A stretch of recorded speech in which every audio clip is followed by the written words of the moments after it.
Perspectiva sobre a Epístola aos Efésios. Então, abra a sua Bíblia em Efésios. Nós vamos ver um trecho da palavra do Senhor. Aleluias. Glória a Deus. Em seu capítulo 2. Bendito é o Senhor. Louvado seja o Senhor. Capítulo 2. Nós vamos ler do versículo 1 ao versículo 10.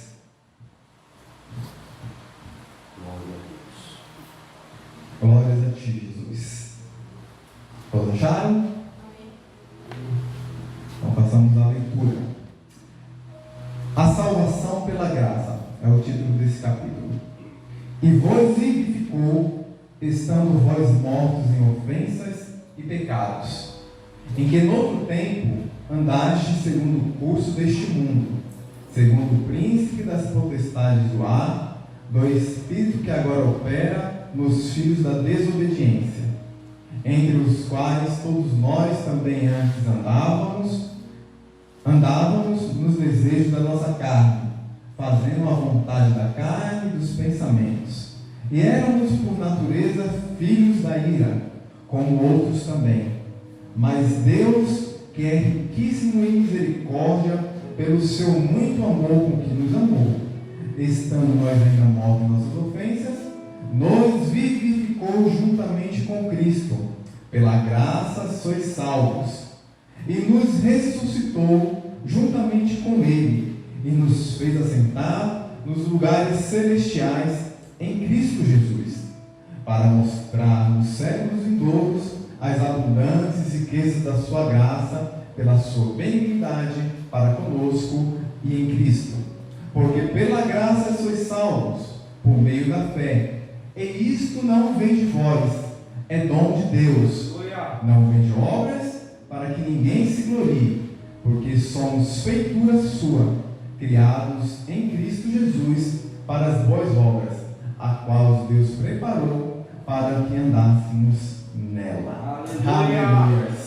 Feche os olhos, Senhor eterno, Senhor amado, em nome de Jesus Cristo, ó Deus, nós fizemos a leitura da Tua Palavra, que em nome de Jesus, ó Deus, nós possamos receber, ó Deus eterno, aquilo que o Senhor tem a tratar, ó Deus, em nossas vidas. Em nome de Jesus Cristo, tira todo o empecilho, Deus, do nosso coração, e que a Tua Palavra possa, Senhor, penetrar como uma espada de dois gumes, ó Deus, em nossas vidas. Em nome de Jesus, ó Pai, que nessa noite possamos, ó Deus, além de aprender, vivenciarmos, ó Deus, a Tua Palavra, em nome de Jesus. Amém. Glória a Deus. O tema da mensagem de hoje é o presente de Deus. O presente de Deus. Que presente que é esse? Já vou adiantar. A graça. A graça é o presente de Deus para a humanidade, não apenas para a igreja. Na semana passada nós vimos e aprendemos um pouquinho das bênçãos, de muitas bênçãos que o Senhor disponibilizou, efetuou, operou na vida dos efésios. Nós vimos que nós somos abençoados de todas as bênçãos, que nós somos escolhidos, que nós somos predestinados, que nós somos resgatados e perdoados em Deus, e que também nós somos selados no Espírito Santo. Hoje nós vamos ver mais algumas coisas que Paulo tratou com a igreja de Efésios. Dentre elas, um assunto extremamente importante: a graça. Aleluias. Mas antes de vermos o que o apóstolo tinha tratado com a igreja de Efésios sobre a graça, no início do capítulo 2, ele vai falar da condição em que a humanidade estava, a condição que eu e você nos encontrávamos antes de termos uma experiência com Cristo. Assim também eram os Efésios. Lembra que Efésio, a cidade de Éfeso, era uma cidade pagã, era uma cidade onde existia o templo lá da Diana, o templo de Artemis, então era uma cidade muito idólatra. Então os Efésios, eles viveram por muito tempo longe do Senhor, e Paulo começa falando isso para eles.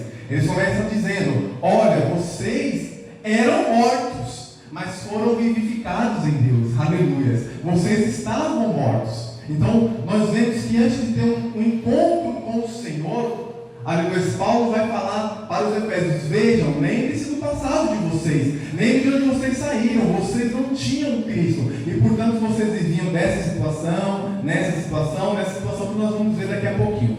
Então, antes de nós falarmos sobre a graça, para explicar sobre a graça, nós precisamos explicar sobre o pecado. Para falar sobre a graça de Deus que abunda sobre a igreja, precisamos falar da condição do homem em seus pecados. E é isso que nós vamos tentar explanar um pouquinho nessa noite. Amém? Amém. Aleluia. Então, qual era a condição que os efésios se encontravam antes de estar com Deus? Em primeiro lugar, eu já adiantei, eles estavam mortos. Eles estavam mortos. Versículo 1. E vos vivificou. Quem vivificou? Deus vivificou os efésios. Estando vós mortos em vossas ofensas e pecado. Aleluia, Jesus. Alguém poderia questionar: ora, Flávio, estavam mortos, mas eles não andavam? Eles não viviam? Eles não tinham uma boa vida, já que os Éfesos, eles eram prósperos, era uma cidade rica? Eles andavam, eles conversavam, eles comiam, eles festejavam, eles se alegravam. Eles não estavam mortos. Você poderia dizer isso para mim: eles não estavam mortos, eles estavam vivos. Mas o que Paulo está dizendo aqui é que não era uma morte física em que eles se encontravam, eles se encontravam numa morte espiritual. Eles estavam mortos espiritualmente. Para Deus, aleluia, eles estavam mortos espirituais. Eles não tinham qualquer ação espiritual, não tinham qualquer sensibilidade, qualquer intimidade espiritual. Eles não possuíam essas características, pois eles estavam mortos. Então Paulo vai dizer para ele assim, falando para eles, que se vocês não têm um único Salvador, vocês não creem em Jesus, enquanto vocês não criam, não acreditavam na mensagem do Evangelho, aleluia, que eu fui aí pregar, enquanto vocês não tinham essa condição de reconhecerem ao Senhor Jesus, de viverem para o Senhor Jesus, vocês estavam mortos. Aleluia. E por que eles estavam mortos? Em razão das ofensas e dos pecados. O próprio texto vai nos dizer o porquê que eles estavam mortos. Por conta das suas ofensas e pecados. Ofensas contra Deus, ofensas contra o próximo, ofensas contra a igreja, ofensas de toda sorte contra a família, né? Então eles praticavam ofensas e mais ofensas, pecados e mais pecados. Então nós aprendemos aqui que as nossas ofensas e os nossos pecados, elas nos matam espiritualmente. A igreja que nós vivemos nos dias de hoje é uma igreja que ama o pecado, que ama ofender a Deus. Ela não é uma igreja que ela se afasta dessas coisas. Ela é uma igreja que ela prefere continuar andando nos caminhos que outrora praticavam. Enquanto ainda eram incrédulos, enquanto ainda viviam no paganismo, enquanto ainda estavam cercados e vivendo uma vida mundana. Então, essas pessoas, Paulo diz, vocês que eram assim, nós também, você aplica para os Efésios, você aplica para as nossas vidas, porque um dia nós também andávamos nas trevas, ele diz, vocês estavam mortos. Romanos 6,23 vai dizer assim, porque o salário, só partear, porque o salário do pecado é a morte. Então, o pecado, ele nos traz morte espiritual. Quando uma forma de exemplificar bem isso, de explicar bem essa condição de morte, é nós olharmos para um morto, um cadáver humano. Quando nós vemos, eu acredito que todos nós já vimos, né, pessoas falecidas que partiram, se você tocar nela, não há nem qualquer tipo de estímulo. Ela não tem nenhum estímulo. Você toca nela, ela não mexe. Se você apertar e beliscar, ela não sente dor, porque ela está morta. Não tem nenhum tipo de estímulo. Na faculdade onde eu estudo, a gente tem que manipular alguns corpos e às vezes quando nós manipulamos lá a perna de um cadáver, você mexe no nervo, você puxa, você vê como que está por debaixo daquela pele, como que está por debaixo. Ele não tem nenhuma resposta. Teve uma situação engraçada, né? A pessoa segurando um órgão, deixou o órgão cair, né? Ou todo mundo deu aquele grito na sala. Não, o morto não sentiu dor, né? Ele não sentiu nada. Ali é apenas um cadáver. desagradável. E isso demonstra muito bem, é forte, é grave, mas isso demonstra muito bem a situação que Paulo está falando para os Efésios. A condição que eles estavam quando estavam mortos. O morto espiritual, ele não tem sensibilidade da palavra de Deus. O morto espiritual, ele não ora. O morto espiritual, ele não consegue ver, enxergar aquilo que Deus quer tratar com ele. Aquele que está morto espiritualmente, ele não tem qualquer tipo de estímulo, de sensibilidade. Nada que você fala para ele parece causar efeito. Nada que você diz a respeito do Senhor, a respeito das coisas do mundo, falar para ele que ele tem que sair do pecado, falar para ele que ele tem que se afastar das corrupções, nada que você diz para ele faz efeito, porque ele está morto espiritualmente. Aleluias, glória a Deus. Então Paulo, ele começa tratando a respeito com os Efésios, a respeito dessa morte que ele se encontrava. E obviamente, aqueles que estão mortos espiritualmente, eles também estão ou se encontram separados de Deus. Então no versículo 2 nós vamos ver, aleluia, Jesus, Glória a Deus. versículo 2: em que no outro tempo andaste segundo o curso deste mundo. Isaías 59:2 vai dizer assim: mas as vossas iniquidades fazem separação entre vós e o vosso Deus, e os vossos pecados encobrem o rosto de vós, para que ele não vos ouça. Então os nossos pecados, eles nos afastam do Senhor, eles nos separam de Deus. E veja que Paulo está falando para eles: olha, quando vocês andavam ainda no curso do mundo, quando vocês ainda eram incrédulos, pecadores, não arrependidos, enquanto vocês ainda eram réprobos, ainda enquanto vocês eram insistentes e teimados nas suas ofensas e pecados, vocês estavam mortos, vocês estavam separados de Deus, e assim vocês viviam até que Cristo os vivificou. Mas até isso acontecer, vocês estavam separados do Senhor. Então vemos que no mundo no qual as pessoas vivem, no mundo em que nós vivemos, as pessoas, elas estão separadas de Deus. O mundo está separado de Deus. A igreja do Senhor, a sua noiva, está junta, é separada para Deus. Nós somos separados para o Senhor. Mas o mundo, aqueles que não querem aceitar o evangelho da cruz, aqueles que não querem confessar os seus pecados, estes estão separados de Deus. E Paulo vai falar para os Efésios: vocês estavam separados de Deus. E no mundo onde você peca, onde você está separado de Deus, a sua conduta de vida, ela anda em conformidade com o mundo. Paulo vai falar: vocês andam conforme o mundo anda. Vocês, separados do Senhor, pecadores, que não querem saber de Cristo, vocês andam conforme o mundo. É o que Paulo vai dizer.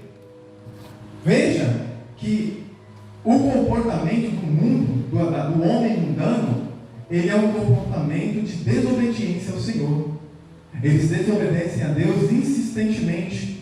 Eles não se rendem à mensagem do Evangelho. E Paulo vai dizer: vocês andavam conforme o mundo anda. Vocês andavam conforme as concupiscências do mundo, sendo dirigidos pelas influências do mundo. Aleluia. Qualquer semelhança disso com a realidade que nós vemos na igreja é apenas coincidência. A igreja, em vez de ser um canal de transformação do mundo, ao invés de nós muitas das vezes sermos espelhos para o mundo, nós muitas das vezes nos comportamos igual ao mundo. Nós temos os mesmos comportamentos mundanos. E que são esses comportamentos mundanos? Em 1 João 2:15-17 vai dizer qual é esse comportamento: não amem este mundo. 1 João 2, do 15 ao 17 vai dizer: não amem este mundo, nem as coisas que ele oferece. Olha que tremendo esse versículo. Pois quando amam o mundo, o amor do Pai não está em vocês.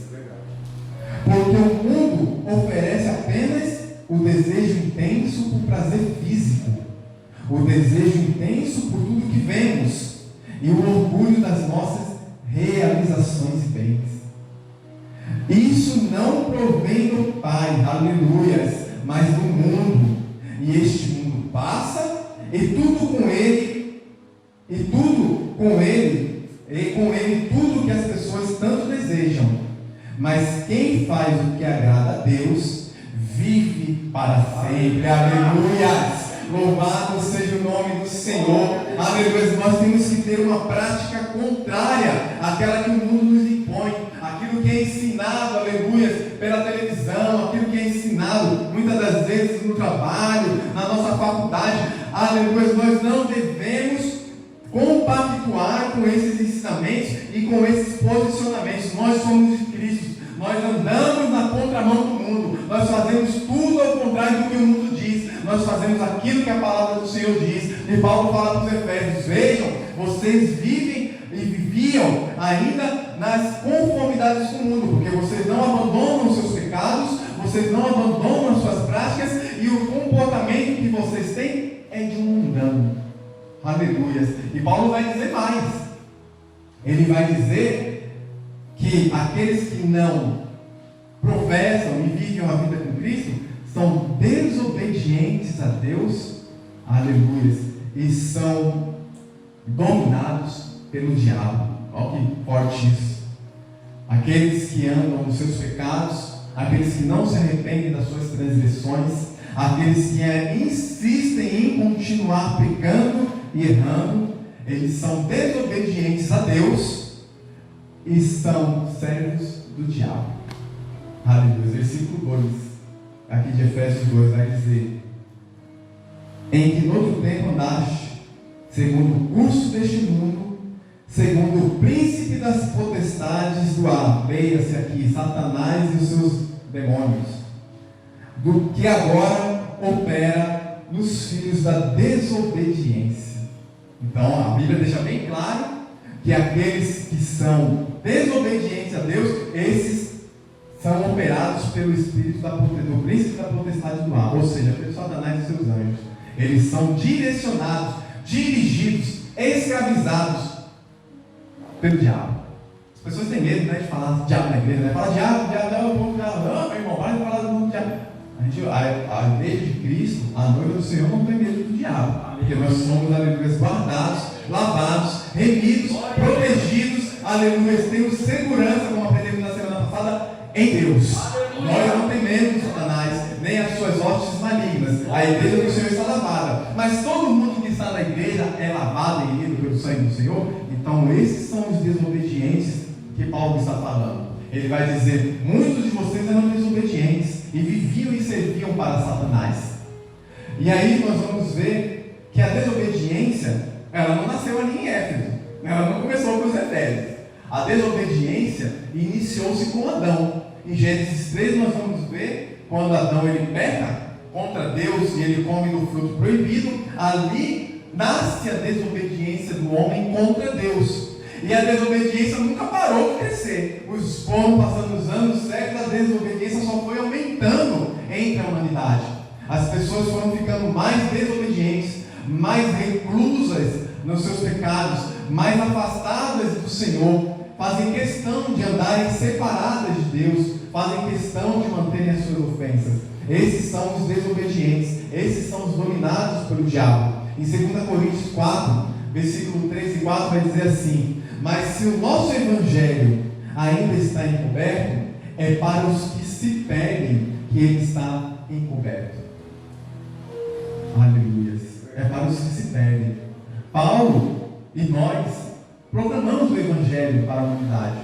A gente fala do evangelho do Senhor Jesus para o nosso vizinho, nós falamos do evangelho do Senhor Jesus para a nossa família, nós falamos do evangelho do Senhor Jesus para os nossos amigos, mas eles permanecem na desobediência, por vontade e escolha própria. E isso porque são influenciados, conforme a palavra do Senhor diz, pelo diabo e seus anjos.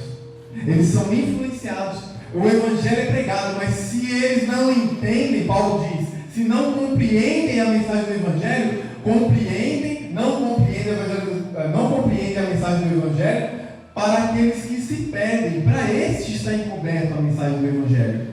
Por isso que muitas das vezes nós falamos a palavra do Senhor, porque as pessoas não entendem. Por isso que muitas das vezes nós proclamamos o evangelho, é pregado, é ensinado por meio de canções, por meio das músicas, por meio dos sermões, por meio de palavras, por meio, e as pessoas continuam sem entender ou compreender o Evangelho, porque estão se perdendo, preferem negar ao Senhor Jesus. Aleluias. Então veja que é muito sério aquilo que está escrito aqui em Coríntios, nas quais o Deus deste mundo, continuando o versículo, né? De 2 Coríntios 4, 3 e 4. Mas se o nosso Evangelho está encoberto, é para os que se perdem que ele está encoberto, nos quais o Deus deste mundo cegou o entendimento dos descrentes, para que não lhes resplandeçam a luz do Evangelho da glória de Cristo, da qual é a imagem de Deus. Aleluias. Louvado seja o teu nome, Deus. Essas pessoas, elas são movidas pela carne e pelos seus pensamentos. Isso está no versículo 3, se não me engano. Versículo 3 vai dizer que a todos aqueles que permanecem em suas ofensas e pecados, sem reconhecerem a Cristo, eles continuam vivendo, são movidos, andam, têm desejo. Ser movido é aquilo que impulsiona, é aquilo que o leva, é aquilo que o motiva, é aquilo que o cativa, é aquilo que faz brotar os seus desejos, pela carne, aleluia, e pelos seus pensamentos pecaminosos. Versículo 3 diz assim: entre os quais todos nós antes andávamos nos desejos da nossa carne. Ele vai falar, mas só vocês não, Efésios, todos nós, inclusive eu, Paulo, também andava de acordo com a carne. Andávamos de acordo com os desejos da nossa carne, fazendo a vontade da carne e dos pensamentos, e éramos por natureza filhos da ira, como os outros também. Aleluias. Santo é o Senhor. A pessoa sem Cristo, ela anda segundo a carne, mas a palavra do Senhor diz que aquele que tem o Espírito de Deus, ele anda segundo o Espírito de Deus. Eu tenho o Espírito de Deus na minha vida. Aleluia. Você tem o Espírito de Deus na sua vida. Louve ao Senhor, porque a graça do Senhor, que vamos ver daqui a pouco, te alcançou, e é por isso que você vive no Espírito. Mas aqui Paulo está falando de todas aquelas pessoas que ainda não tiveram esse encontro com o Senhor. E em Romanos 8:5 vai dizer, 8:5 a 8 vai dizer assim: para aqueles que são movidos pela carne, quem vive segundo a carne tem a mente voltada para o que a carne deseja, mas quem vive de acordo com o Espírito tem a mente voltada para o que o Espírito deseja. A mentalidade da carne é morte, mas a mentalidade do Espírito é vida e paz. A mentalidade da carne é inimiga de Deus, porque não se submete à lei de Deus e nem pode fazê-lo. Quem é dominado pela carne não agrada a Deus. Aleluia. Mas nós não somos levados pela carne, e por isso que a igreja do Senhor é a igreja que agrada a Cristo, da qual Ele tem prazer de olhar para mim e para você, e por isso Ele tem prazer em abençoar, Ele tem prazer por seu amor em nos dar todas as coisas das quais nós necessitamos, porque o Senhor é bom e a sua benignidade dura para sempre. Aleluia. E éramos também, quando não conhecíamos a Cristo, filhos da ira. Nós já lemos esse versículo, que é o finalzinho do versículo 3. Nós éramos filhos da ira. E o que é ser filho da ira? Em João 3, 8 ou 18, vai dizer que aquele que crê não é condenado, mas aquele que não crê já está condenado. Todos nós, quando não tínhamos a Cristo, quando não tínhamos a Cristo, quando nós ainda não havíamos nos curvado para o senhorio do Senhor Jesus e proclamamos com os nossos lábios que Ele é o único Senhor e Salvador das nossas vidas, todos nós estávamos condenados, estávamos destinados para a ira do Senhor, estávamos destinados para o local onde foi preparado para o diabo e os seus anjos. Estávamos condenados, mas nós fomos resgatados. Aprendemos que nós somos resgatados, que nós somos perdoados, nós somos remidos por Deus. Mas veja, Paulo ele vai falar nessa epístola aos Efésios que o homem que ama o pecado, se encontra em pecado, despreza sua bondade, aleluia, e que não acredita nas suas promessas, que não acredita naquilo que o Senhor preparou para a sua igreja, este, então, ele está morto, ele é filho da ira, ele está em desobediência, ele está em separação a Deus. Mas Paulo ele vai dar uma mensagem para os Efésios de ânimo. Paulo ele vai falar: vocês antes viviam assim, antes vocês eram desse jeito. Paulo vai iniciar dizendo: vocês eram mortos, vocês foram mortos, mas foram agora vivificados por Deus. Paulo vai, aleluia, animar os Efésios dizendo: ei, presta atenção, vocês eram assim antes de eu chegar aí na igreja de Efésios, antes de eu chegar e fundar uma igreja e falar um evangelho para vocês eram desse jeito, mas agora vocês conhecem a Jesus, agora vocês são salvos, agora vocês proclamam o nome do Cordeiro nessa cidade aí, vocês são um povo separado, mesmo entre essas pessoas pagãs, esse povo desviado da verdade do Senhor, vocês vivem uma nova vida, porque a misericórdia de Deus, porque o amor de Deus chegou até vocês através da graça, e porque esse amor chegou, agora você vive, agora você está vivo. Se você era morto, agora você passa a viver em Cristo e com Cristo. Aleluia. E aqui é onde nós vamos, aleluia, Jesus. E aqui é onde nós vamos começar a ver a respeito da graça. O que é a graça de Deus e como ela operou na vida dos Efésios. Obviamente de forma resumida, né? O conceito da graça, o instituto da graça, a doutrina da graça, ela é uma doutrina polêmica, complicada de se entender, mas nós vamos tentar passar da forma mais simples possível para todo mundo compreenda. Porque eu entendo, igreja, que num culto da palavra, onde nós tratamos doutrinas da palavra de Deus, é necessário nós tratarmos assuntos da quais a igreja precisa saber. Não é possível passar 20, 30 anos na igreja e nós não continuarmos e continuar sem saber doutrinas básicas sobre a fé cristã. Doutrinas básicas, essa daqui é uma doutrina primordial, é base do cristianismo. Todo mundo precisa saber alguma coisa sobre a graça. E nós vamos tentar aprender um pouquinho dela hoje. Então, a palavra graça, primeiramente, vamos defini-la. Graça é, segundo a Bíblia de Almeida, o dicionário Bíblia de Almeida, entre várias definições que tem lá, eu peguei essa definição que eu achei mais simples. A graça é o amor de Deus que salva as pessoas e as conserva unidas com Ele. Aleluia. Então a graça é o amor de Deus que salva as pessoas e os conserva unidos para permanecerem em Cristo.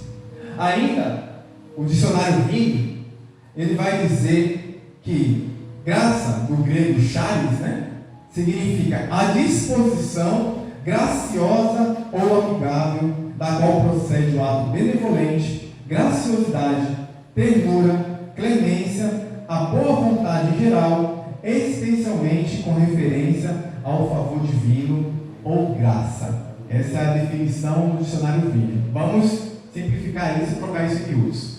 Graça nada mais é do que um presente de Deus, o dom de Deus, também traduzido como favor imerecido ou dádiva, é o dom de Deus, e que, aleluia, Jesus, nos capacita, a graça então, ela nos capacita a entendermos que nós somos pecadores, e faz com que, e nos capacita também, enche-nos de motivação para buscarmos ao Senhor, para entendermos as suas vontades, para desenvolvermos a fé e o arrependimento para sermos salvos. Ficou muito grande? Vou simplificar. A graça é a capacidade que Deus coloca em nossos corações para, primeiro, entendermos que nós somos pecadores.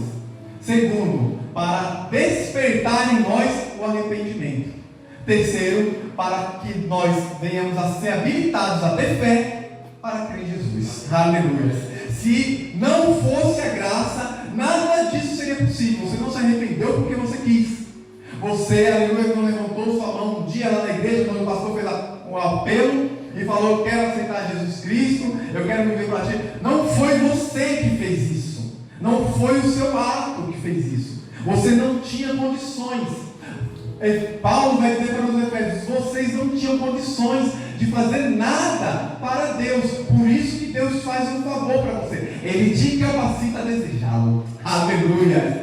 O Senhor nos capacita a desejá-lo. É a graça de Deus que nos preenche, que faz com que nós nos arrependamos, com que nós buscamos a Deus, com que nós desenvolvamos a fé, com que nós proclamemos o nome de Cristo. Tudo isso é pela graça. Nada é por mim, nada é por você. Nada é porque eu mereço ou você merece. Nada é porque eu sou bom, eu sou melhor, eu falo bonito, porque eu tenho um bom emprego, porque eu tenho uma boa família, porque eu tenho um status social. Jesus olhou para mim e achou bonito, lindo. Não é nada disso. Tudo é pela graça.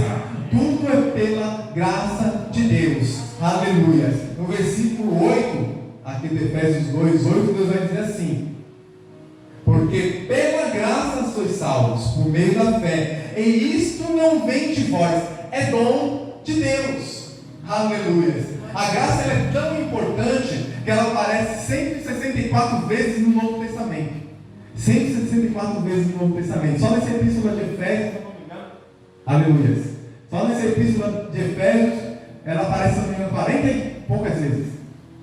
Então, a graça ela é algo muito importante que devemos aprender. Ela é tão importante que Paulo, em 2 Coríntios, capítulo 13, versículo 13, vai dizer que a graça do Senhor Jesus Cristo e o amor de Deus e a comunhão do Espírito Santo seja sobre vós. Amém. Na bênção apostólica que todos nós conhecemos, aleluia, no início dessa bênção apostólica, glória a Deus, aleluia. Glória a Deus, aleluia, Jesus. No início da bênção apostólica, nós devemos ver a graça do Senhor Jesus. Então a graça, ela é algo que ela transforma, que ela vivifica, que ela modifica a situação do pecador. Aleluia. A situação do pecador ela é mudada, ela é transformada. Tudo passa a ser novo quando a graça do Senhor alcança a humanidade. E todos nós temos a graça, viu? Já uma coisa bem clara, ainda que haja linhas teológicas divergentes, toda a humanidade, aleluia, o Senhor deu a sua graça. Toda a humanidade possui a graça de Deus. Nós já nascemos com essa graça. A única diferença é da igreja para o mundo, do pecador arrependido para o pecador inconfesso, é que lá no mundo ele não reconhece a graça de Deus, ele rejeita a graça do Senhor. E nós aceitamos, aleluia, de bom grado a graça de Deus e falamos: Senhor, obrigado pela tua graça. Se não fosse a tua graça, Deus, o que seríamos de nós? Certamente estaríamos condenados, mas a tua graça me alcançou, aleluia, e assim o Evangelho pode entrar no meu e no teu coração e transformar, aleluia, a nossa história. Glória a Deus, aleluia. Bendito seja o teu nome, Deus. Aleluia. Santo é o Senhor. Então nós vemos que as condições daqueles que são pecadores arrependidos, como eu e você, pecadores que agora confessamos o nome de Cristo e somos salvos pela sua graça, a nossa condição muda. Enquanto que a condição dos Efésios e a nossa antes era de ira, antes era de desobediência, de separação para com Deus, aleluia, e caminhávamos em nossas ofensas, nossos pecados, agora a nossa condição como cristão mudou. E agora, aleluia, a primeira coisa que Paulo vai dizer, versículos 5 e 6, é que nós somos vivificados e ressuscitados. Aleluia! Louvado seja Deus. Fomos vivificados e ressuscitados com Cristo. Versículos 5 e 6 diz assim: estando nós ainda mortos em nossas ofensas, nos vivificou juntamente com Cristo. Pela graça sois salvos. 6. E nos ressuscitou juntamente com Ele, e nos fez assentar em lugares celestiais. Aleluias! Nos fez sentar em lugares celestiais em Cristo Jesus. Vivificar, a palavra vivificar significa dar novas forças, dar nova vida. Cristo nos vivificou, Cristo nos dá vida. Só Cristo pode nos dar vida. Somente Ele pode pegar aquele que estava morto e vivificar vivificá-lo, trazendo uma nova vida para ele. Vai além, né?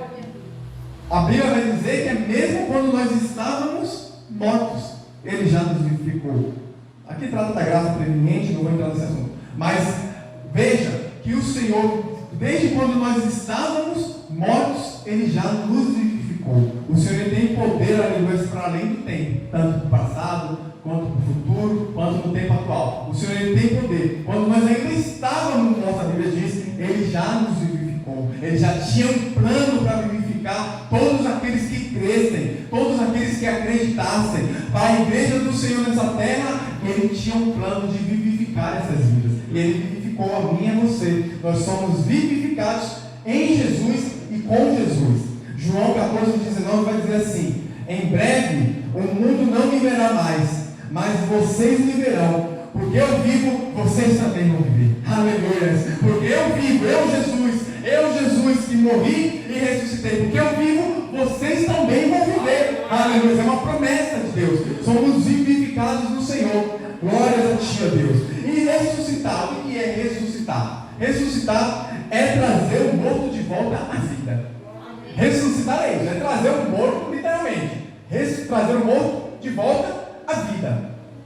Então, o morto, o pecador morto, espiritualmente, aquele que não tinha nada, aquele que nós vimos que ele não tinha condição nenhuma de buscar o Senhor, dele próprio ele não iria, ele não tinha forças, ele não tinha estímulo, ele sozinho não conseguiria chegar até Deus. Aí o Senhor vai lá e ressuscita ele e fala: a minha graça te basta, eu coloco a minha graça sobre a igreja e agora você pode vir até mim, agora você pode ter um encontro comigo. Então a graça do Senhor, o poder de Deus, ele nos ressuscita.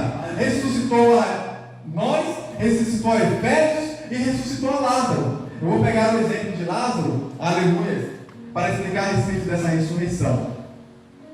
Mais para frente. Vamos andar, senão eu estou olhando o tempo ali, né, e já não cheguei no metade do esboço. Romanos 6,4 diz assim: portanto, fomos sepultados com ele na morte por meio do batismo, a fim de que, assim como Cristo foi ressuscitado dos mortos, mediante a glória do Pai, também nós vivamos uma vida nova. Aleluia. Ele nos fez assentar em lugares celestiais. E aqui eu vou falar de Lázaro. Glória a Deus. Enquanto que o morto espiritual, ele precisa ser vivificado, ser ressuscitado para poder andar com Cristo, uma vez que nós já passamos por esse processo, amém? Já passamos por esse processo, já fomos vivificados, já fomos ressuscitados. A igreja do Senhor já passou por esse processo. Uma vez que somos vivificados e fomos ressuscitados, há uma promessa, que Paulo diz no versículo 6, que nós nos assentaremos em lugares celestiais. Aleluia. O morto espiritual, ele só tinha uma coisa para esperar: ficar aguardando no sepulcro a sua alma e esperar a condenação. Essa era a espera do morto espiritual. Mas agora o vivificado, o ressuscitado em Cristo, ele tem uma promessa: você vai se assentar em lugares celestiais. Não é o Flávio que está falando, é a palavra do Senhor que diz que aquele, aleluia, que foi vivificado juntamente com Cristo, nos fez assentar em lugares celestiais. Aleluia. Lázaro, aí aqui eu vou contar a história de Lázaro. Todo mundo conhece a história de Lázaro, né? Amigo chegado de Jesus, morreu. Jesus foi lá, ressuscitou, mandou tirar a pedra, Lázaro saiu para fora. Todo mundo conhece essa história de Lucas, capítulo 11. No versículo 12, no capítulo 12, Jesus vai dizer que houve uma festa. Que Jesus se deslocou até a cidade de Betânia. E lá, Marta foi servir. Chegou no local e Marta foi servir a Jesus. E a Bíblia vai dizer que Lázaro, aquele que Jesus havia ressuscitado, estava sentado à mesa. Ó, o mestre. Ó, que bênção, hein? Quer dizer que o morto lá no capítulo 11, agora no capítulo 12, já está sentando à mesa com Jesus. Ou aquele que estava morto, aleluia, agora que foi ressuscitado, veio assentar com Jesus na mesa. Isso é uma prefiguração, ou seja, uma antecipação das promessas de Deus para mim e para você. Nós estávamos mortos, mas aleluia, mais na frente nós vamos estar sentando à mesa, nós vamos estar com o Cordeiro, nós vamos, aleluia, estar com o Senhor na glória, porque Ele diz, e a palavra do Senhor vai nos garantir: vinde benditos do meu Pai, aleluia, chegai-vos até mim, e assentados à mesa que vos está preparada desde a fundação do mundo. Isso é só para a igreja, isso é só para quem é lavado, isso é só para quem é remido, isso é só, aleluia, para quem foi vivificado. O morto não vai entrar no céu, é só para quem ressuscitou. O morto não vai ressuscitar, o morto não vai poder estar lá diante de Jesus. Lá são entre os glorificados, os justificados, os lavados no nome do Senhor Jesus. Então veja que o Senhor nos dá essa promessa de nos assentarmos em lugares celestiais, porque já passamos da morte para a vida. Aleluia. João, 2 Timóteo 2,12 vai dizer assim: se perseverarmos, também com ele reinaremos. Se o negarmos, ele, por sua vez, nos negará. É óbvio que aqui está falando, o único possível de negar a Cristo são os apóstolos e os incrédulos. A igreja do Senhor não vai negar ao Senhor, porque a igreja do Senhor vai estar ceando com o Cordeiro. Aleluia. A igreja do Senhor vai estar com o Pai na glória. Mas para os apóstolos e os incrédulos, estes têm essa possibilidade de negar. E aí a palavra do Senhor diz: aquele que me negar, eu também o negarei. Mas aquele, se nós perseverarmos, nós reinaremos com ele. 2 Timóteo 2,12. Em Lucas 14,15 diz assim: e ouvindo isso, um dos que estavam com ele à mesa disse-lhe: bem-aventurado o que comer o pão no reino de Deus. Aleluias. Bem-aventurado aquele que comeu o pão, não aqui. Bem-aventurado é comer o pão no reino de Deus. É aquele que vai estar com Jesus. Aqui está dizendo: bem-aventurado aquele que conseguir entrar pelas portas. Se não for pela porta, não entra pela janela, entra por algum lugar. Mas no céu nós temos que entrar. Nós temos, a palavra do Senhor diz que é tomada força. Nós precisamos fazer isso, nós precisamos nos esforçarmos para permanecermos, porque a graça de Deus já foi dada, a graça do Senhor já foi dada, o sacrifício de Jesus já foi feito. Você não precisa fazer nada para ser salvo, você não precisa fazer nada porque Jesus fez. A obra da salvação é feita do começo ao fim, do início até o último estágio. A obra da graça é de Deus. Deus já fez isso por mim e por você, mas nós como igreja devemos permanecer firmes, porque é o que permanecer firme lhe darei a coroa da vida. É isso que a palavra do Senhor diz: é aquele que permanecer até o fim, é aquele que ficar firme, constante. E é o que Paulo diz para os Efésios: olha, vocês eram mortos, mas vocês foram vivificados. Andem com Cristo, permaneçam com Cristo. Há promessas para vocês de lugares celestiais, há promessa para a igreja, há promessa para a humanidade, há promessa para todos aqueles que se converterem ao Senhor e que buscarem ao Senhor. Essa promessa é exclusiva para aqueles que são salvos e, aleluia, têm suas vestes brancas. Essa é a promessa do Senhor, aleluia, para as nossas vidas. Mas o Senhor deu a sua graça, Deus fez tudo. Nós vimos aqui em 2 dias um monte de bênçãos sobre as nossas vidas, desde a primeira semana, e hoje também veja quantas bênçãos que o Senhor nos deu, promessas de lugares celestiais. Fomos vivificados, fomos ressuscitados, aleluia, nos assentamos à mesa com o Senhor. Mas quando nós somos transformados, igreja, nós não podemos viver da mesma forma como nós vivíamos quando estávamos no mundo. A palavra do Senhor vai dizer no versículo 10 de Efésios 2: porque somos feiura sua, criados em Cristo para as boas obras. Amém. Aleluia, Jesus, louvado seja o teu nome. A igreja do Senhor, ela tem que praticar as boas obras, ela tem que ter boas obras no seu currículo, ela precisa ter boas obras nas suas ações. A sua vida precisa ser uma vida que demonstre boas obras. Ah, Flávio, mas se eu praticar boas obras, como é praticado no mundo afora, por ONGs, instituições, eu consigo as benesses de Deus, Deus vai me ver melhor por causa disso? Não somos salvos pelas obras. Paulo deixa isso bem claro. Não é por meio de vós, é dom de Deus. Nós não somos salvos por nada que nós fazemos, nós não somos salvos por obras, nós não somos salvos por mérito. Mas quem é salvo pratica boas obras. Quem já é salvo e já está reinando com o Senhor nessa terra e também vai reinar com Ele na glória, aquele que é salvo, ele tem atitudes de práticas de boas obras. E o livro que nós vamos aprender, e nós não vamos ler, lê na sua casa, que é como lição de casa. O livro que nós vamos aprender sobre as boas obras é Tiago capítulo 2. Você vai ler Tiago capítulo 2, você vai aprender a respeito das boas obras. A Bíblia está cheia de locais de boas obras. Eu aqui anotei várias referências que a gente não vai conseguir ler. Para quem está anotando, se quiser anotar, 2 Coríntios 9:8, 2 Timóteo 3:17, Tito 2:14 e Hebreus 13:16. Todas essas passagens, vou falar novamente, 2 Coríntios 9:8, 2 Timóteo 3:17, Tito 2:14 e Hebreus 13:16. Todas essas referências vão falar a respeito da prática das boas obras.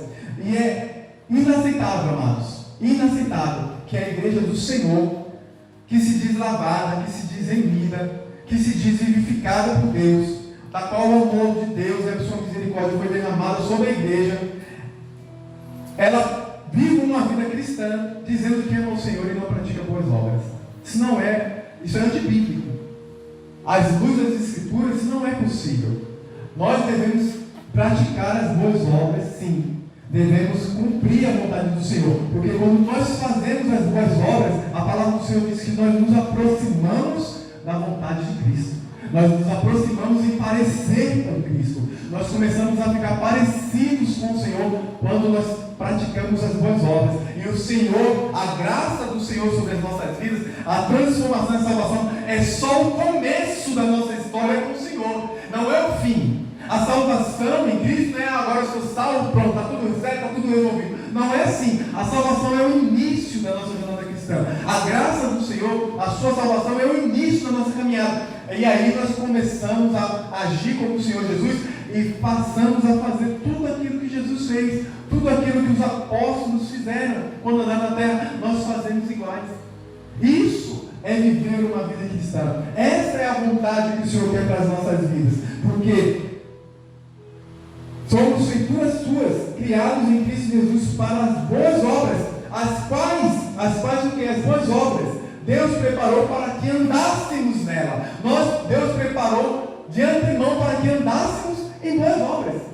Então, quando nós vemos as mais obras no meio do cristianismo, é porque ainda as práticas estão atreladas à sua vida anterior.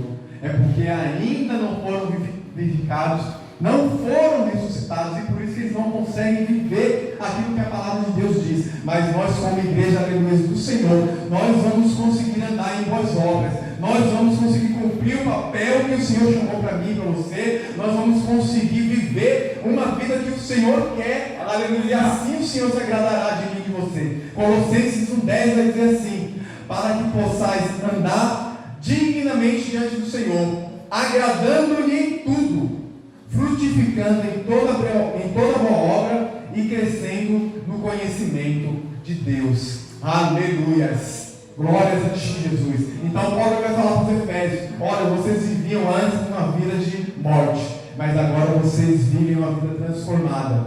Antes vocês eram pecadores condenados, agora vocês são vivificados em Cristo Jesus. No estado da morte vocês foram vivificados. Da separação que havia entre o homem e Deus, agora pela graça há uma aproximação entre o homem e Deus, aleluia. Da situação de conformidade do pecado que antes vivíamos, agora nós vivemos na prática de boa obra, separados, santificados pelo Espírito Santo de Deus. O sepulcro, aleluia, o destino que nós tínhamos como os filhos da ira, agora o nosso destino, aleluia, são os lugares celestiais. E aleluia, por fim, aleluia, das nossas práticas mais e carnais, nós agora somos uma igreja conhecida por praticar o bem e amar as pessoas a todo custo. É isso que Paulo fala para os Efésios: vocês eram assim, agora vocês são assim, e vocês precisam viver da forma como eu estou ensinando. Essas inscrições, esses ensinamentos que Paulo passou para a igreja de Efésios, aqui no capítulo 2, nós também vamos ver em outras cartas, principalmente de Colossenses. Paulo dá algumas instruções muito parecidas. Então, que em nome de Jesus, nós como igreja, nós saibamos que um dia nós estávamos mortos. Um dia o Senhor olhou para mim e para você com amor, olhou com misericórdia, e por Ele olhar para nós dessa forma, a sua graça foi derramada sobre mim e sobre você, e assim nós passamos a ter oportunidade de proclamar o Evangelho de Jesus e de vivê-lo em nossas vidas. Assim, aleluia, pela graça de Deus, nós conseguimos ser cheios pelo seu Espírito Santo, que vai te ajudar, que vai me ajudar a continuar vivendo dia após dia na graça de Deus. Aleluia. Que em nome de Jesus essa palavra fique no seu coração, que aleluia, você espero que tenha entendido a respeito da doutrina da graça e o quanto ela é importante para que nós consigamos viver uma vida com Cristo Jesus.